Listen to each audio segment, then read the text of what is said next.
नमस्ते। Solid fact with Hemant त्रि में आप सबका स्वागत। जैसा आप देख रहे हैं हेमंत सर हमारे साथ मौजूद हैं। बहुत स्वागत है सर। सर, दुनिया में एक बड़ा मामला आ रहा है। हमारे प्रधानमंत्री नरेंद्र मोदी साहब जहां जा करके हंस करके और अपने को लुटवा आए, वहीं पर एक आदमी बैठ करके अब उसको उसी राष्ट्रपति को आंख दिखा करके आ गया। दुनिया के सबसे बड़े डॉन बनने के चक्कर में पिछले कुछ दिनों से एक लगातार जो है एक अलग तरीके का रवैया अपनाए हुए थे अमेरिका के नए नवेले राष्ट्रपति डोनाल्ड ट्रंप साहब। जेलेंस्की जो यूक्रेन के राष्ट्रपति हैं उनको बुलाया गया था। कहा यह जा रहा था कि रूस के साथ जो युद्ध है उसमें समझौते और ये सारी चीजें थी, क्या क्या था, जरा उसके बारे में भी बताइएगा। साथ में जेलेंस्की साहब ने बड़े डॉन बनने की कवायद कर रहे थे, कोशिश कर रहे थे ट्रंप साहब, उनको नीचे उतार दिया, जमीन पर पटक दिया, औकात दिखा दी एक ही बार में। राय साहब नमस्कार, सारे दर्शक साथियों को आपको। देखिए, जेलेंस्की जो थे अब तक एक कॉमेडियन थे। उनको यूक्रेन भी एक कॉमेडियन के तौर पर जानता था और वहां से एक सेलिब्रिटी स्टेटस अटेन करके फिर वो राष्ट्रपति बन गए। और फिर ये युद्ध वाला सारी जो भी सिनेरियो वो 3 साल से आप देख ही रहे पूरे देश में वहां पे जो हो रहा था। लेकिन बिल्कुल सही कहा आपने, जो सही शब्द आपने डॉन कहा, डॉन कहिए या छिछोरा ट्रंप कहिए, जो कहीं ना कहीं दुनिया का सबसे बड़ा माफिया बनने की कोशिश कर रहा था, उसको उन्होंने पल भर में औकात बता दी और अपने देश के इतिहास में नहीं दुनिया के इतिहास में दर्ज हो गए। देखिए, यूक्रेन आज इस युद्ध में बुरे तरीके से पिछड़ा हुआ है, हारा हुआ है, और खासतौर पर जब से ट्रंप राष्ट्रपति के तौर पर आए हैं उन्होंने उनकी सभी तरह की मदद बिना घोषित किए बंद कर दी है, आर्थिक भी और सैन्य भी। उसके बावजूद भी जेलेंस्की और उनका देश झुका नहीं रशिया के। रशिया इज और पावरफुल, यूक्रेन की रशिया की कोई तुलना नहीं हो सकती। उसके बावजूद भी वो झुके नहीं और उन्होंने पूरी दुनिया को राह दिखाई कि ट्रंप को कैसे डील किया जाता है। ट्रंप को औकात बताई और ऐसे कायदे से बताई कि अब अमेरिका का व्हाइट हाउस, आप अगर पिछले 6 घंटे की घटनाक्रम देखेंगे तो डैमेज कंट्रोल में वैसे ही लगा हुआ है जैसे अपने यहाँ का डॉगी मीडिया लगा होता है ना, ऐसे ही उस डैमेज कंट्रोल में लगे हुए हैं। और वो क्या कर रहे हैं, अब उन्होंने एक झूठ पैडल, जो वहां का डॉगी मीडिया है उसके जरिए झूठ पैडल करना शुरू किया है कि ट्रंप से जब गर्मा गर्मी हुई उसके बाद उठ करके जेलेंस्की साइड रूम में चले गए थे, ओवल ऑफिस से उठ करके, और वहां पर यूक्रेन के बाकी भी डेलीगेट्स के वहां पे थे। और वहां जब गए अमेरिका के विदेश मंत्री तो उन्होंने कहा ट्रंप के कहने से कि आप जाइए, आपका समय खत्म। जबकि हकीकत यह है कि जेलेंस्की वहां से उठे, ओवल ऑफिस से बाहर गए और सीधा अपनी ब्लैक कलर की गाड़ी में बैठ करके और व्हाइट हाउस छोड़ दिया। तो अब अमेरिका जैसे राष्ट्रपति को पहले तो ओवल ऑफिस में इतिहास में पहली बार किसी विदेशी राष्ट्राध्यक्ष ने औकात दिखाई और उसके बाद झिड़क करके व्हाइट हाउस ही छोड़कर चला गया। उसका परिणाम यह हुआ कि पूरा ट्रंप प्रशासन एक्सपोज भी हो गया और अब बैकफुट पर भी है, और डॉगी मीडिया वहां पर भी है ट्रंप का, उसको भागने की जगह नहीं मिल रही है।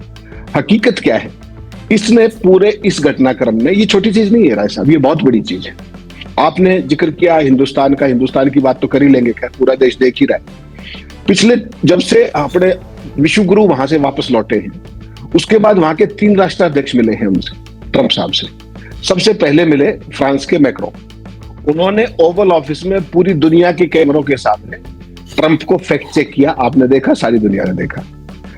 परसों रात को ब्रिटेन के प्रधानमंत्री स्टारमर मिले थे, उन्होंने ट्रंप को औकात दिखाने का काम किया, बहुत ह्यूमिलिटी के साथ फैक्ट चेक किया उन्होंने भी। और अब रईसे ही कसर जेलेंस्की ने पूरी कर दी, जो प्रैक्टिकली आप कह सकते हैं कि युद्ध एक तरीके से हारे हुए हैं। घोषणा नहीं हुई है लेकिन हारे हुए एक तरीके से जब से अमेरिका ने विड्रॉ किया है। उसके बावजूद भी जिन टर्म्स एंड कंडीशंस को उन्होंने रिजेक्ट किया, जिस तरीके से ट्रंप की झूठ और बकवास को उन्होंने खारिज किया, और देखिए ट्रंप अकेले नहीं थे, आप हिम्मत देखिए, ट्रंप के साथ उनके वाइस प्रेसिडेंट भी थे, वो भी एक्सपोज हो गए बुरे तरीके से। जब 2 राष्ट्राध्यक्षों की बात हो रही है तो वाइस प्रेसिडेंट का क्या मतलब था बीच में ये सब करने का? और असल में विवाद भी उन्हीं के साथ शुरू हुआ है, वीडियो में साफ तौर पे दिख रहा है। नहीं, 49 मिनट 55 सेकंड की बातचीत है, 39 मिनट तक कहीं कोई कंफ्यूजन नहीं था। जैसे ही वेंस आते हैं, वेंस के बाद सारा माहौल खराब होना शुरू हुआ और वो अपने नंबर ट्रंप के सामने बना रहे थे एक खास अंदाज में कि बॉस के सामने जो है ना, मैं दिखाऊं कि मैं कितना अग्रेसिव हूं, कितना ऑफेंसिव हूं। उस सारे मामले में ऑफेंड होना स्वाभाविक था जेलेंस्की, क्योंकि जेलेंस्की बात करने आए थे ट्रंप से, ना कि वेंस से। Who is Vance? Is just number 2, उसका कोई रोल नहीं था, उससे कोई बातचीत ऐसा शेड्यूल नहीं थी, ना कोई डेलीगेशन का वो हिस्सा था। ही केम फ्रॉम नोवेयर। और जिस तरीके से उसने उनको खींचने की कोशिश की, अगर आप 49 मिनट 55 सेकंड की वीडियो देखोगे तो उसने कम से कम 10 बार जेलेंस्की ने थैंक्स किया है यूएस का। उसके बावजूद भी वाइस प्रेसिडेंट जबरदस्ती रुके रहा कि आपको थैंक्स करना चाहिए।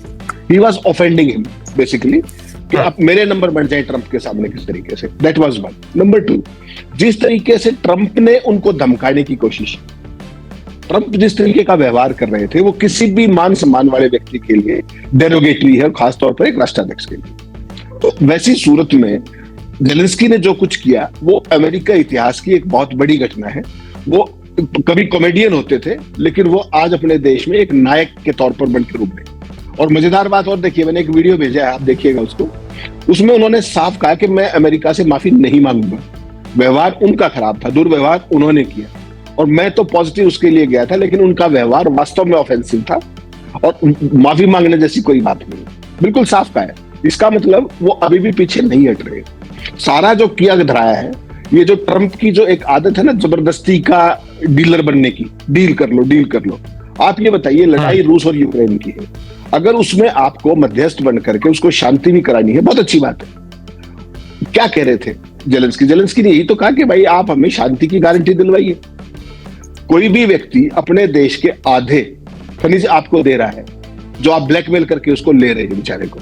कुछ हिस्सा तो उनका बहुत बड़ा हिस्सा तो ले लिया रशिया ने, उसको वापस नहीं करवा रहे यूक्रेन को। दूसरा, उनके खनिजों पे भी आप अपना कब्जा करना चाह रहे हैं, रेयर अर्थ मटेरियल जो है, और फिर भी शांति की गारंटी नहीं दे रहे, ना एरिया वापस कराने की गारंटी दे रहे। तो किस बात पर समझौता हो? एक। दूसरा, लड़ाई है रूस की यूक्रेन की, सरपंच कौन है? ट्रंप। और उस बातचीत में यूक्रेन शामिल नहीं है। सऊदी अरब के अंदर किसको बुला रहे हैं? रशियन डेलीगेशन को बुला रहे हैं, अमेरिका के डेलीगेट जा रहे हैं, as if Ukraine is not even a party. ये कौन सी पंचायत का तरीका होता है? वहां पर पुतिन से बात कर रहे हैं 1.5 घंटा, इनको तानाशाह कह रहे हैं, इनको कॉमेडियन कह रहे हैं। ये कोई तहजीब और तमीज है क्या जो ट्रंप कर रहे हैं? केवल इसलिए कि वो छोटा देश है रिलेटिवली, उसकी आर्म ट्विस्टिंग करके आप जो चाहो कर लो। ये एक खास तरह का नग्न साम्राज्यवाद है जिसको ट्रंप थोपना चाहते हैं। और इसकी पूरी की पूरी परतें जिस तरीके से जेलेंस्की ने खोली है, वो केवल ट्रंप को नहीं, उसको अमेरिका बहुत लंबे समय तक याद रखेगी। और जेलेंस्की ने जो दिखाया, जिस तरीके से ट्रंप और वेंस की जोड़ी दोनों को औकात बताई, वो बाकी राष्ट्राध्यक्षों के लिए भी एक रास्ता खोल गया कि इनको कैसे टैकल किया जाना है। ये दोनों बुलीज हैं और इन बुलीज को टैकल करने का तरीका ये आगे से पूरे दुनिया के लिए एक नजीर बनेगी कि इन लोगों के साथ कैसा व्यवहार किया जाना चाहिए, टिट फॉर टैट, जैसे को तैसा। बिल्कुल। अब एक चीज बताएं सर, जेलेंस्की ने जो किया, पहले भी वो अमेरिका के बहकावे में आकर के युद्ध कर रहे थे, फिर अब वो अमेरिका के साथ भाई अब उन्होंने पंगा ले लिया है। तो अब एक तो भाई वो रूस की तरफ से भी घिर गए, इधर अमेरिका की तरफ से भी घिर गए। अब उनके पास विकल्प क्या बचे हैं? जेलेंस्की ने दो चीजें, एक तो जेलेंस्की ने जो किया वो कितना सही है, दूसरा अब जेलेंस्की के पास विकल्प क्या बचे हैं? राय साहब देखिए, सबसे बड़ी गलती क्या हुई कि उन्होंने अमेरिका पर भरोसा कर लिया। चाहे वो बाइडेन हो, चाहे ये हो, चाहे रीगन हो, चाहे कोई बराक ओबामा हो, अमेरिका के राष्ट्रपति किसी का भी नाम उठा लीजिए आप, वो कभी किसी के सगे नहीं हुए, कभी भी किसी के सगे नहीं हुए। अमेरिका के लिए पूरी दुनिया अपने महंगे हथियारों की एक मंडी के अलावा कुछ नहीं। उसके लिए अफ्रीका हो, मध्य और वेस्ट एशिया हो, पूरी दुनिया का कोई हिस्सा हो, उसको केवल अपने हथियारों की नुमाइश करनी है, अपने हथियार बेचने हैं। तो बाइडेन के समय में जब ये यूरोप में शामिल होने की बात कर रहे थे जेलेंस्की, तो वो एक बार में ये कह सकते थे कि भाई ये व्यवहारिक तौर पर संभव नहीं है, तो बात सारी खत्म हो जाती। एक तरफ इनको प्रेशर देते रहे कि हाँ आप करिए, और उधर से रूस को इतना एग्रीवेट कर दिया, उसको इतना इरिटेट कर दिया कि उसने इनके ऊपर हमला कर दिया। ये अमेरिका की कोई नई नीति नहीं है। ये बाइडेन हो, ट्रंप हो, ये सारे एक ही थैली के चट्टे बट्टे। वो जब उनको इरिटेट किया, वहां पर हमला हो गया, तो फिर ट्रंप को इसको अपने क्या नाम है जेलेंस्की को बचाने चले यूक्रेन को। और उस सारे में जो कुछ भी हुआ वो सारा मैस, उस सारे मैस का अब लाभ कौन उठाना चाह रहा है? ट्रंप, दुनिया का सरपंच बन करके, एक बहुत बड़ा डीलर बन करके। बेसिकली क्या है कि अमेरिका ये कोई पहली बार नहीं कर रहा है यूक्रेन के अंदर। इससे पहले आपने इराक में देखा, उससे पहले अफगानिस्तान में देखा, और फिलहाल हाल ही में फिलिस्तीन के अंदर देखा आपने। ट्रंप एक व्यक्ति या एक राष्ट्राध्यक्ष की बजाय किस तरीके का कसाई है, माफ कीजिएगा मैं शब्द प्रयोग कर रहा हूं, लेकिन जिम्मेदारी के साथ कर रहा हूं। फिलिस्तीन के लाखों लोगों को वहां से हटा करके दूसरे देशों में समायोजित करवाएंगे और वहां पर क्या बढ़ाएंगे? पर्यटन स्थल। आपके घर को मैं उजाड़ करके, उजड़े हुए घर को, और वहां पे वो बड़ा पर्यटन स्थल बनाऊं और फिर विश्व गुरु बनूंगा। ट्रंप की ये हालत है, ये मानसिकता है, लेकिन वो करते हैं ऐसा।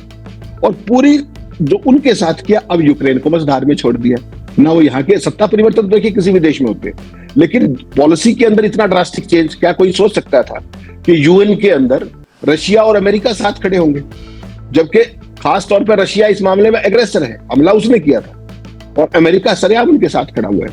तो ऐसा कभी वर्ल्ड हिस्ट्री में देखा क्या?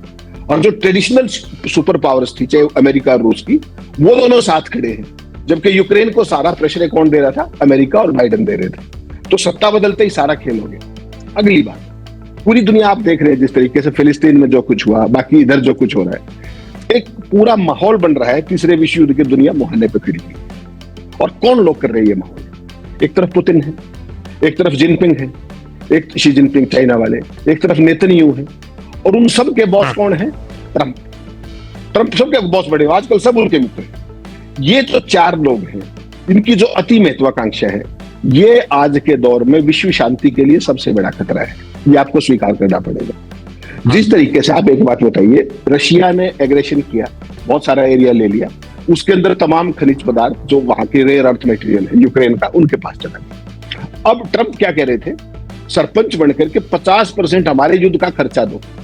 क्या कोई टर्म्स एंड कंडीशंस में ऐसी बात लिखी हुई थी क्या? 50% ओपनली, 50% दीजिए आप हमें। तो उस साले पे पहले उन्होंने नानुकुर की, फिर उनको लगा कि फंसे हुए हो, इधर से वो क्या नाम है, रशिया मारेगा, उधर से अमेरिका विड्रॉ कर लेगा, यूरोप की बहुत ताकत है नहीं, तो फंस गए। उसके बाद उन्होंने सिर झुकाते हुए चलो डील करने का एक फैसला कर लिया। डील कभी भी अनकंडीशनल नहीं होती। जब आप और मैं बैठते हैं तो कुछ चीजें आपकी मानी जाएंगी, कुछ मेरी मानी जाएंगी। वो क्या कह रहे थे? केवल शांति की गारंटी। शांति की भी गारंटी नहीं दोगे, और वो आपको अपना देश का 50% रेयर अर्थ मटेरियल आपको दे दे। तो ट्रंप की बेहुदगी, बेहयाई और शर्मनिरपेक्षता देखिए कि उसके बावजूद भी वो सुनने को तैयार नहीं थे। वो हेडमास्टर के तौर पर उनको बुली कर रहे थे जेलेंस्की। बेसिकली क्या है, ये सारा प्रोजेक्ट जो यूक्रेन के खनिज पदार्थों को लूटने का है, कुछ परसेंट 20 से 22% तो वो सारा एरिया चला गया रशिया के पास, और 50% ये भाई साहब ले लेंगे, तो वो देश तो वैसे भी कंगाल हो गए, उसके पास क्या बचा? तो ये दुनिया के अंदर जो आज के दौर का साम्राज्यवाद है, पूंजीवादी ताकतें दुनिया को कब्जाने को कैसे बेताब है।